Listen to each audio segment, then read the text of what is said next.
Dikutip dari berita Rokan News tadi pagi ya, peserta atau penambang atau yang disebut pioner ini sudah 700 juta.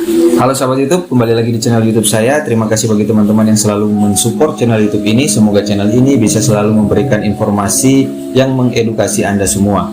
Tentunya banyak pro dan kontra ketika saya membahas terkait dengan Pi Network.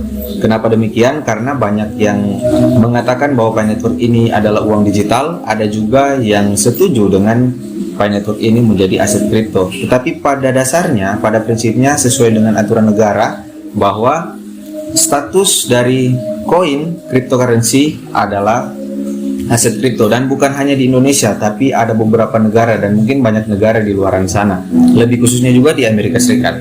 Oke teman-teman, nah kali ini ada hal yang menarik yang mau saya bahas bagi teman-teman semua. Nah, ketika Anda melihat cuplikan video tadi, itu menggambarkan bahwa ternyata total pioneer yang ada di seluruh dunia itu sudah ada katanya 700 juta pioneer. Nah, tentunya ini hal yang menarik buat saya dan mungkin buat teman-teman semua. Kenapa? Kalau kita berpikir secara logis, ini saya bawa teman-teman ke pemikiran yang logis. Nah, kalau pionir itu sudah ada 700 juta, wah ini luar biasa teman-teman ya. Maka harusnya open minded itu sudah dari tahun yang lalu, karena sudah 4 tahun ini belum open minded. Kenapa saya katakan demikian? Kita main hitung-hitungan matematikanya teman-teman ya. Kan kita tahu bahwa total supply koin tersebut adalah 100 miliar koin. Tetapi kalau melihat dari informasi yang barusan Anda lihat di video, bahwa pioneer ini sudah ada 700 juta pioneer. Artinya kalau kita hitung secara matematika, kalau teman-teman trader ini yang menonton pasti akan merasa lucu dengan informasi ini. Nah, itulah saya katakan bahwa ketika kita memberikan informasi, harusnya kita validasi dulu benar tidak, logis tidak dengan informasi ini. Artinya ketika 100 miliar koin itu dibagi dengan 700 juta pioneer, berarti satu pioneer itu mendapatkan atau mampu menambang 100 lebih koin teman-teman ya. Dan kalau kita bahagi 4 tahun, berarti hanya sekitar 30-an koin dalam 1 tahun. Nah, sekarang ini adalah aktualnya, ada yang menambang 3 tahun sudah dapat 1000. Nah, logisnya adalah kita anggap saja satu pionir itu selama 4 tahun dengan 700 juta pionir itu 200 koin lah dalam satu tahun. Teman-teman bisa bayangkan kalau 100 miliar koin itu selama 4 tahun ini, artinya koin tersebut sudah habis. Itu secara logika. Nah, untuk itu saya katakan bahwa ketika kita memberikan informasi 700 juta pionir dengan 100 miliar koin, artinya di tahun keempat ini harusnya Pi Network atau koinnya itu sudah habis. Tetapi sampai hari ini kita masih bisa mengklik petir. Nah, inilah yang menjadi lucu buat saya, karena saya juga main kripto teman-teman. Artinya kalau Pi Network ini sudah listing, ini luar biasa teman-teman harganya. Kenapa? Karena harusnya di core team itu sudah tidak ada koinnya lagi, semua sudah terbagi ke pioneer. Tetapi biasanya developer itu menahan 20%. Jadi 20% itu mereka tahan, hanya 80% saja yang beredar ke investor atau ke pioneer. Setiap koin itu seperti itu teman-teman konsepnya. Tetapi Picoin ini saya lihat agak berbeda kalau informasi itu benar. Nah, informasi inilah yang harus kita cari, apakah valid atau tidak. Ini 700 juta bukan sedikit teman-teman di dunia, tetapi kita masih boleh menambang. Nah, dengan informasi demikian kita bisa memikirkan bahwa artinya koin ini scam dong. Kenapa masih bisa menambang sampai pada saat ini? Padahal kalau kita bagi 700 juta penambang ini, 100 miliar dibagi 700 juta hanya 100 koin lebih. Sedangkan per orang selama 4 tahun ini ada yang sudah 1000, ada yang 3000, ada yang 5000. Nah, ini luar biasa teman-teman, artinya koinnya sudah habis. Tapi kok kita masih bisa menambang. Nah, dengan informasi-informasi seperti inilah yang membuat pemikiran-pemikiran masyarakat tentang Pi Network ini tidak logis.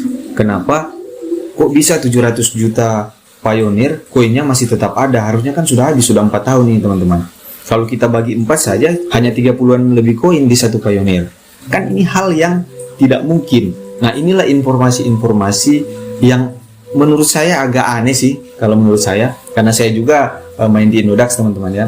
Lalu saya juga baru menonton video dari channel sebelah yang mengatakan bahwa Picoin itu adalah pengganti uang fiat.